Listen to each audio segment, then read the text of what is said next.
All right, we're back with the Screen Team on today's Talk 930 KWOC. The big show is all brought to you by Whitworth Gift Chest Jewelers, where Walmart is next door to us. Of course, check out their awesome line of Pandora jewelry. You got Sarah's Hope over there. You got accessories like watches, and you got wall clocks, and so much more. Of course, if you're looking to pop the big question, check out their line of wedding jewelry as well over at Whitworth Gift Chest Jewelers. Also, 33 Productions, the parent company of internet marketing products, including Fearless Social, I Am Secret, and more. And you guys are getting ready to do your big conference in Memphis coming in November, right? That's right. We're going to be breaking out a whole new store of access to all of our products, and it's all under the title Fearless Social.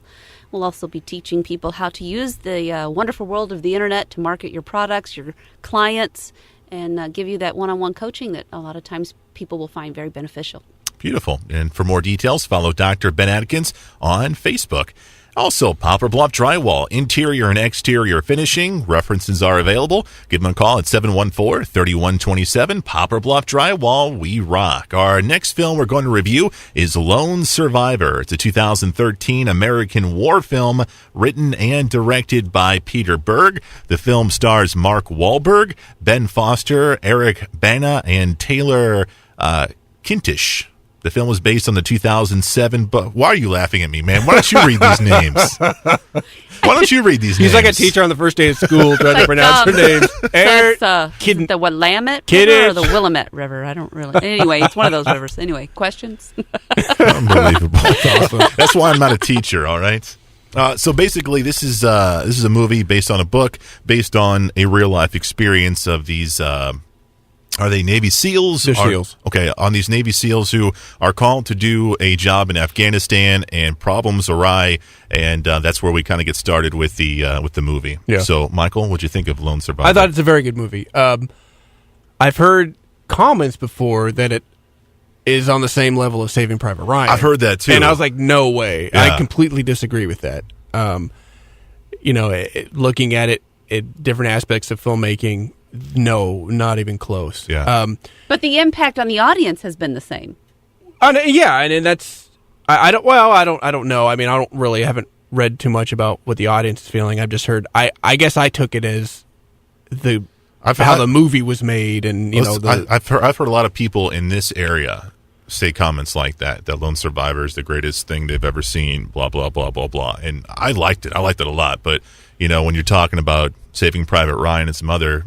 It doesn't come to, it's not net. You can't, it's not like you can compare. Oh, I can. Well, no. I'm saying, like, when it comes to people losing their life for their country, there's not like this one's better than that one. Of course. Very true. Because they're both very heroic actions, and these men, they were getting ready to take out one of the terrorist leaders in that area, and it was compromised when some people with sheep happened to, they're coming right for them. They have no choice but to stop them, and they had a choice, do we kill him or let him go? And they let him go, and that's unfortunately one of them ran and told the Taliban where they were, and these men, 4 of them, did a heck of a job, fighting off an army. It was like a couple of hundred guys. Yeah, man, that's what it seemed like. Yeah, anyway. and then, but one thing I really do like about the film is that it also made light that not everybody in Pakistan agrees with the Taliban. Yeah. There was a village there that saved that guy's life, literally. They fought tooth and nail for him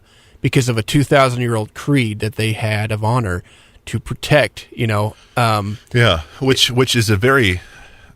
I really like that element of the film and of the story. Like, I was, trying to relate that to me, and it's like, would I do that? Would I risk my life and my family's life for some guy from a different country I didn't know? Yeah. Those people were very heroic as well. They were. It's very emotional in some parts. I mean, you see these guys get chewed up, with bullets, and it's realistic, very realistic to watch. They just don't get shot. I mean, they're falling down cliff sides, getting crushed on rocks, and they literally went through hell. And it does, and it makes, and believe it or not, to me, one of the most emotional parts was the slideshow at the end of the film. Oh yeah, showing the actual troops because it's based on a true story. Exactly, right. And the heroism that it portrayed in that. So I liked it. It's not one of my favorite war films, but I did enjoy it. Yeah, I did too. And to go back on your point of the guys falling on the rocks, whoever were the stunt guys. Oh, I thought, yeah, exactly. In that film, my goodness, because I have those the stunt Chris guys has fallen off the patio before, and it doesn't matter. The stunt guys in that film. I mean, they really went through a beating. It was a combination. The stunt guys they were doing a different type of trick with camera work as well, like with editing. I could tell. Okay. I don't know what they did, but it looked I real could tell to me. Exactly. It's probably a lot of it may have been computer at certain parts to make it look more real, but man, it looked real when they were falling. I enjoyed that aspect. I also enjoyed the brotherhood of those 4 or 5 guys. And that's the camaraderie you get, with those guys. The Ben Foster, one of my favorite actors, he played one of the soldiers in there, and he was like, I'm paraphrasing, but he's like, you guys are my brothers. I'm gonna exactly. I care about you. I don't care about these guys or these kids or whatever. I'm gonna do what I can to protect you and to save you. And you come first. Yeah. And I thought that was a really, really powerful message in the film. Sabrina, you got to see the first half hour of this film. What'd you think of that? Well, I was impressed with the opening credits, the opening, which was a slideshow or a clip of movies, a clip of videos of people going through the initial process to become a SEAL. So it was establishing that brotherhood that you're so proud of. And it shows what they have to go through just to make the cut. Intense. And so that develops just the initial character of them as a SEAL. Yeah. I did not get to finish watching the movie because I'm a mom, and so. Well, I'm a dad. I mean, what does that mean? I wish that I could have had more time to be able to do it, but to be honest, I'm not that interested in watching a war movie. So you're not interested in watching Godfather?